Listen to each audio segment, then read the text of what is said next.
Hello, I'm Msgr Jim Lisante. Today on Personally Speaking, I'll be joined by British actor and singer Julian Ovenden, who has starred on Broadway and is best known for his role as Lady Mary's suitor, Charles Blake, in the award-winning series Downton Abbey. Please stay with us.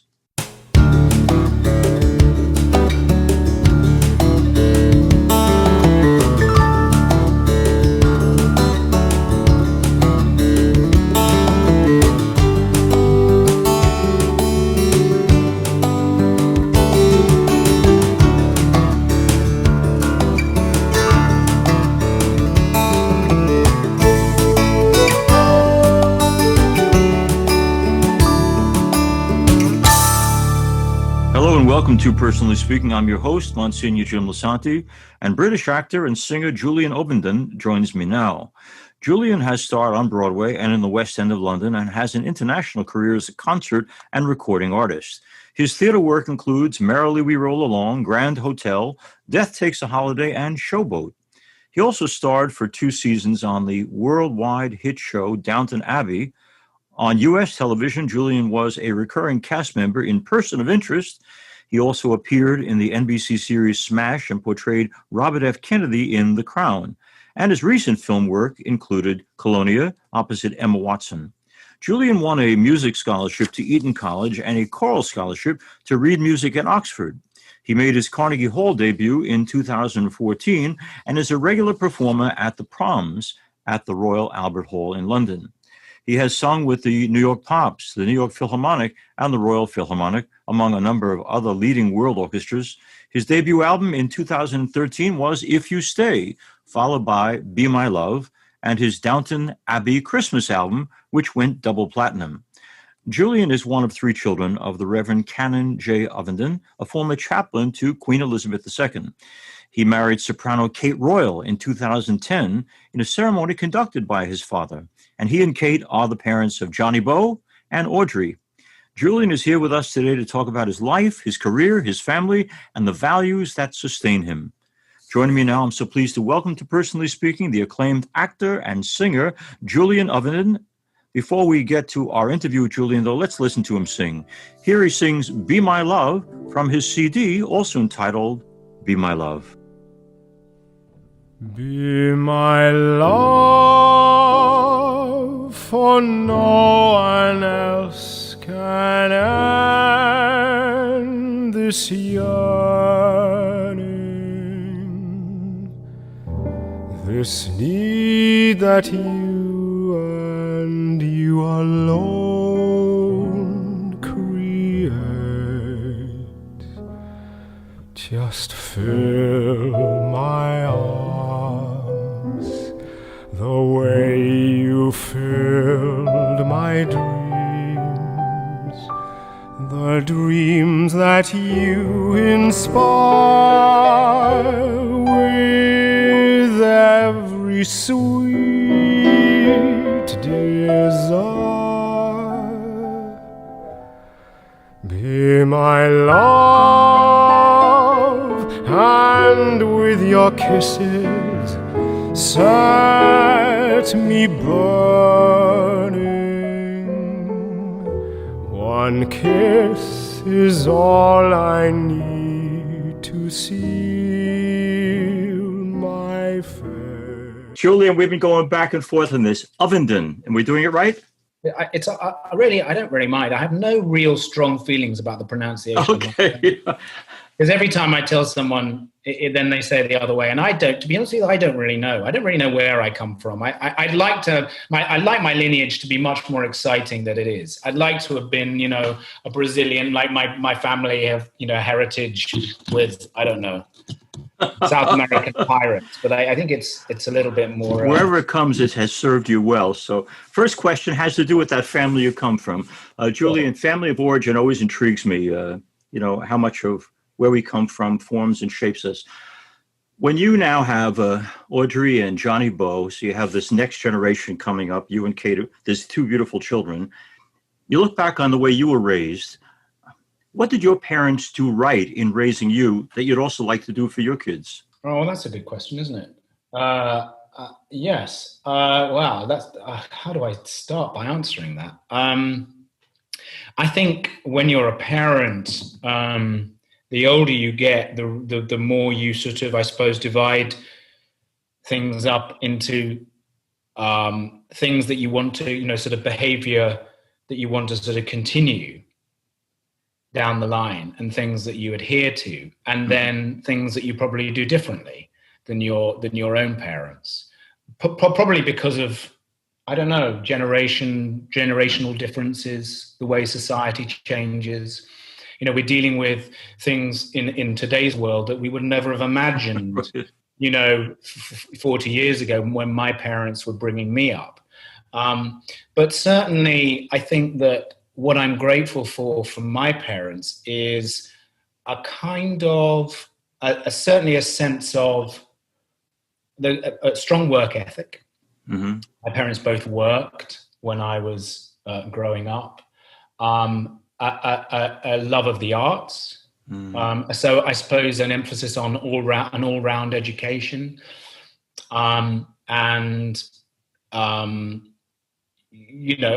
top of all the sort of boring kind of manners. But I think it's important for kids to be able to be kids. I think we rush through things so much nowadays, and we there's so much of a need to kind of attain and achieve quickly that we're not giving people the chance to develop in a natural and organic way. And so what we try and do is, as well as kind of encourage them, our kids, in what they're interested in, is able to give them space to just be children.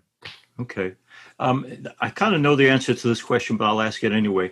Can you imagine anything that these beautiful children could ever do that would cause your love to be conditional and not unconditional? Wow. That's a question. It's sort of impossible, really. I mean, I'm sorry. I think it's. I mean, you'd have to be talking about something that was heinous, something that was, kind of completely out of character. I can't imagine them doing something that would have that kind of effect. Unless they had a complete personality bypass, or they were, I don't know. I mean, I think forgiveness, I suppose what you're asking is about forgiveness. Right. And I believe in forgiveness and redemption. Although I'm not a particularly religious person, although I come from a religious, my father and my grandfather on one side were priests. So, but I do believe in trying to understand people who have committed terrible crimes. And when I look at, just dipping my toe into politics just for a second, when I look at, the last month of all these prisoners who've been on death row, the federal prisoners, and they've been sort of rushed through the execution, I do feel that when I read about their personalities and what went wrong, I suppose, before they had committed these terrible crimes, you sort of can understand the path to that kind of behavior, and also you'd wish that society was grown up and enlightened enough to understand that and give them a space from which to heal. I have a family in my parish, and the parents recently told me their son had been arrested, put in jail. And what struck me about them, he's 30 years old, the son. They're like about 70. But they have already put their house in hock for bail and gone into their limited savings for a good lawyer. And I said, how sad it is that at this point in your life, you should have to be doing these things for your son. And the father said to me, because, Monsignor Jim, you're not a parent, you might not know, but when you say yes to a child's life, you say yes to the whole thing. And I guess you're saying to me, in terms of your children, you and Kate expect to love them always and forever, no matter what. That's kind of amazing. I think so. I mean, I think that's, I don't think you can get away from that. Yeah. I don't think you can, I think you'd have to sort of you'd have to cut a piece out of yourself, wouldn't you? For you to be able to have those thoughts. I mean, I'm sure it must be difficult. For example, take an example of someone who's gay and their parents just do not accept them. Right. And I suppose when religion perhaps and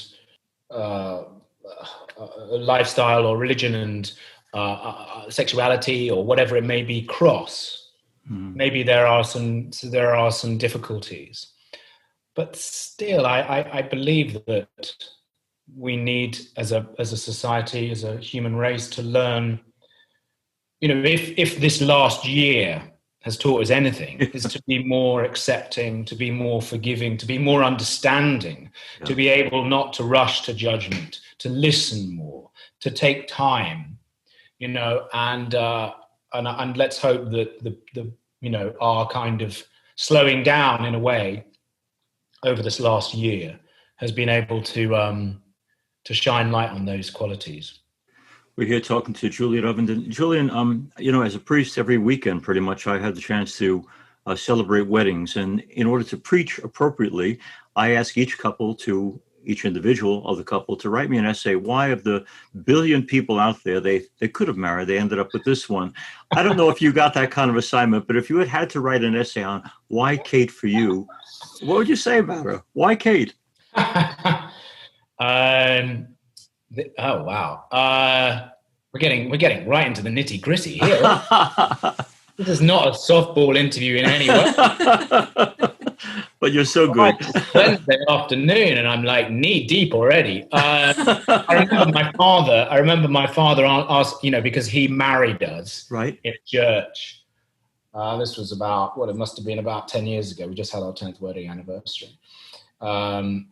And he sort of asked us those kind of question. Although he phrased it differently. He said, what would you like to change? What irritates you? Okay.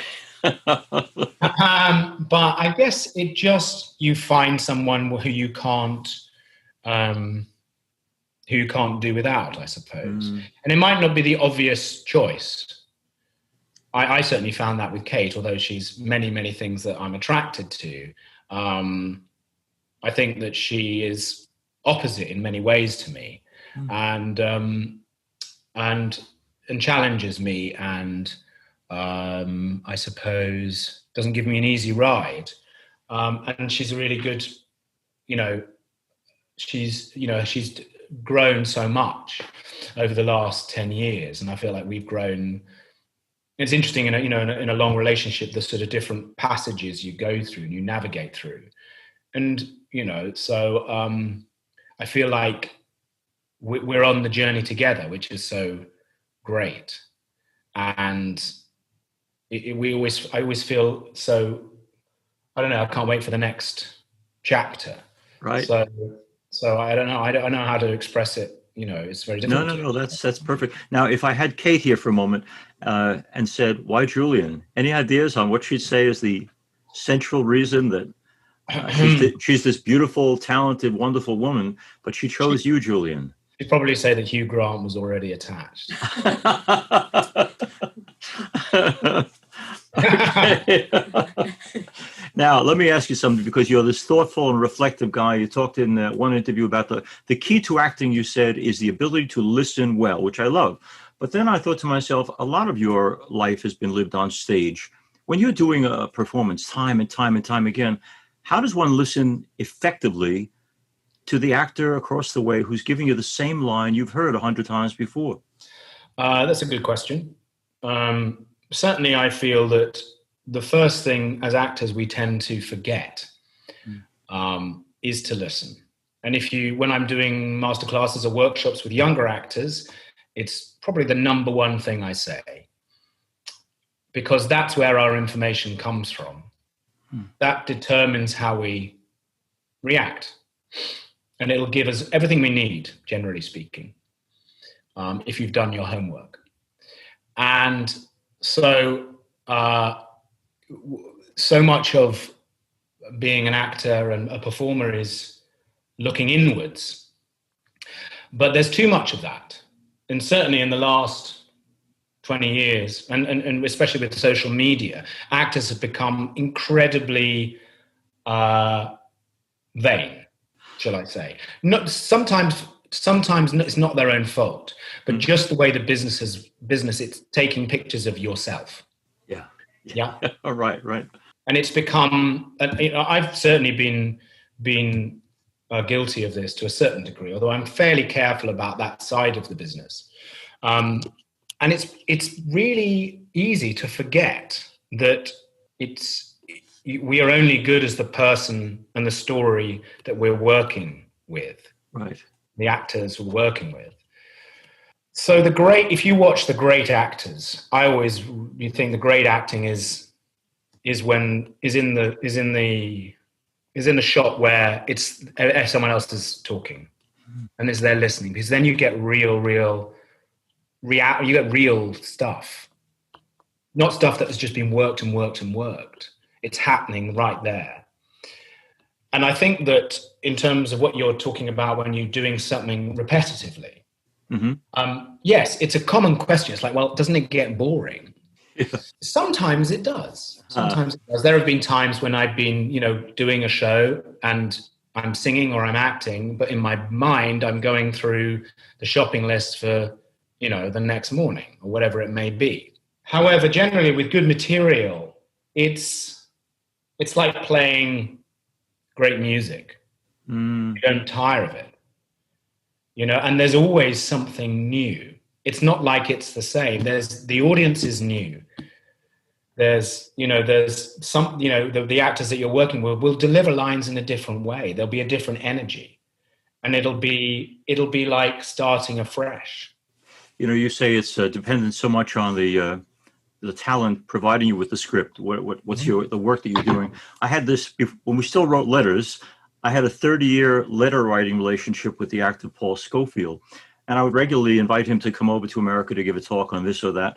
And he said to me once, I'm only as good in what I have to say as the words that I'm given to say. He said, so I'm just Paul Scofield. He said, of no particular insight, he said, which I thought was amazingly humble for him, but that's how he felt, And yeah, and he's right. He's right. I mean, there was a time in television, 20 years ago, perhaps maybe 10, 15 years ago, when the writing wasn't so great. And you had, as an actor, I think, to be able to polish it. If you're a good actor, you're able to go, okay, this doesn't really work, but I'm going to make it work. Right. But there's been an extraordinary explosion in the world of television. And the standard is amazing. And some of the writing is extraordinary, better than a lot of movies. That's true, yeah. Because you can expound on a set of characters over the course of 10, 20, 30, 40, 50 hours, yes. Which is amazing. So the audience just is able to get into the fabric, the deep matter of these people. And as actors, that's so amazing, such a gift. But yeah, great writing is so wonderful, because it means that you just have to be a vessel rather than putting too much onto it. Now, we, Lisa and I here, want to get to see you in some beautiful writing, and you punked out on us. We got tickets to go see Death Takes a Holiday. What happened to Julian? The kid who took your part was fine, but he's not you. Yeah. So, I mean, we have these moments in life where you are severely tested. It's difficult to explain exactly what happened. But I was totally fine. Everything was going well. We were expecting our second child. And it had been a bit of a kind of roller coaster few months, because we'd moved to America at that stage. And we already had one child. And I was also working with Weinstein on his first musical, and that was a roller coaster. And I think I was sort of under pressure to a certain degree. And all the previews went great. We did quite a lot of previews, at 35, 40 previews, all good. And I felt strong. And then one morning I woke up and my voice had just departed. It had just gone. There was no warning. There was no, like, I was feeling hoarse. And I'm very aware of my voice. I have a lot of training. I really know what I'm doing. And it had just gone. So I had to it was terrifying. So I had to kind of go to various people saying, what's happened? I went to two voice doctors who couldn't find anything wrong with me. I went to some weird like shaman. I went to everyone basically in New York, and no one could tell me. Like the singing cowboy in Times Square, or I was doing everything. And I had it was like 3 days before the opening, and it just lost me, and I didn't know what had happened. So there was a guy I knew in London who's a physio, and he specializes in the larynx and that sort of stuff. So I knew that he would be able to tell me. So in the end, having missed the opening night, I flew myself back to London, had some treatment, and it turned out that tiny little muscle in my neck had basically gone into spasm. Wow. Whether because of overuse or I don't know what, but I remember we were in the beach the day before, and I remember being like in the surf, and I remember being kind of tumbled a little, and maybe I had twisted something, or something had gone out of, alignment. Anyway, he was able to started to release it, but it was going to take, 3 or 4 weeks to properly release itself. And that particular muscle allows the larynx, I'm going to get a bit technical now, but allows the larynx to turn, which allows you to sing high. Otherwise, you're sort of cut off, and you can only sing up to a certain point. Use your head voice, And I didn't have that, and the part was incredibly demanding. Yes. And so there was 3 weeks. It was quite a short run, but I had to say, look, I just can't do it. Now, so for our listeners, Julian's voice has completely come back.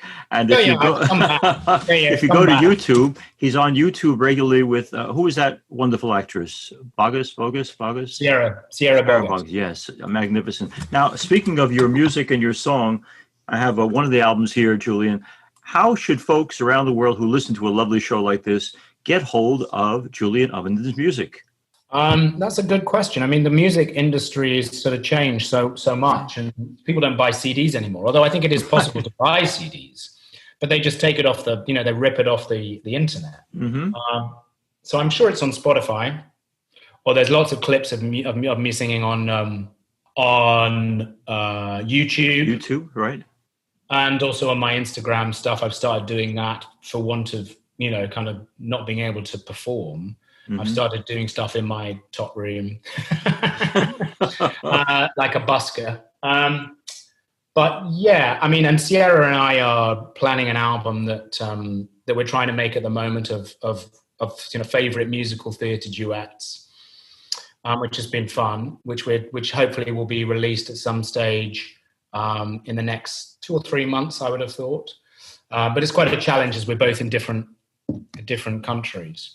But it's certainly one of my kind of goals in the next 2 or 3 years is to sort of come back to New York in a show and sort of right the wrong of 6-7 years ago. We will be in the front row cheering you loudly, we promise. Now, I also had a chance to see Julian recently, to my listeners, in a great new film called Made in Italy, where he gets to play perhaps one of the best jerks I've ever seen in a movie. Now, that obviously was a fun part, but this other part where you play Tom Paine is dark, dark stuff. When you go into a dark place like that in your acting, what do you do, Julian, to make the break, go home, and return to being husband and daddy and peaceful Julian? It must be so hard after dealing with something so dark as Tom Paine. I remember interviewing years ago Liam Neeson right after Schindler's List came out and saying, how do you make a film about the Holocaust and then go home? And he said, well, I couldn't for a while. But can you make the break? Can you make that distinction between this is my job, now I'm back to normal? Yeah, I don't seem to have much of a problem with that. I don't know whether that makes me a sociopath. Or, I don't know. I think that, well, hey, so this show you're talking about is called Adult Material, which is, I think it's now on HBO in the States. And it is very strong. It's probably the strongest, certainly one of the strongest pieces of television that's certainly been on English TV. And it's about the pornographic industry in the UK. And the character I'm playing is entirely I mean, just horrible. I mean, a real sort of evil character. But it's those kind of characters that I know you kind of really want as an actor, you want to play. Yeah, it's that kind of stuff. I'm so glad to be out of the young romantic, ingenue, because they are the most boring characters. Right. They might pay you a lot, but it's dull. I'm really bored of that. And it's really nice to get my teeth stuck into some real, depravity, frankly. It's like, I think when you get to, you approaching middle age, he says, slightly horrified, things just get a bit different, and it gets a bit more interesting. I want to thank Julian Ovenden for being on our show. I want to thank you, Julian, for being so honest and forthright to admit what you knew and to admit what you don't know, but to do it with such genuine humility and goodness. I'm so grateful for you and for all that you've done, and I hope you come back to New York, and I hope we get to cheer you on. And thank you for. Oh, don't worry, I'm definitely coming back. Good. Have a good day. Bye.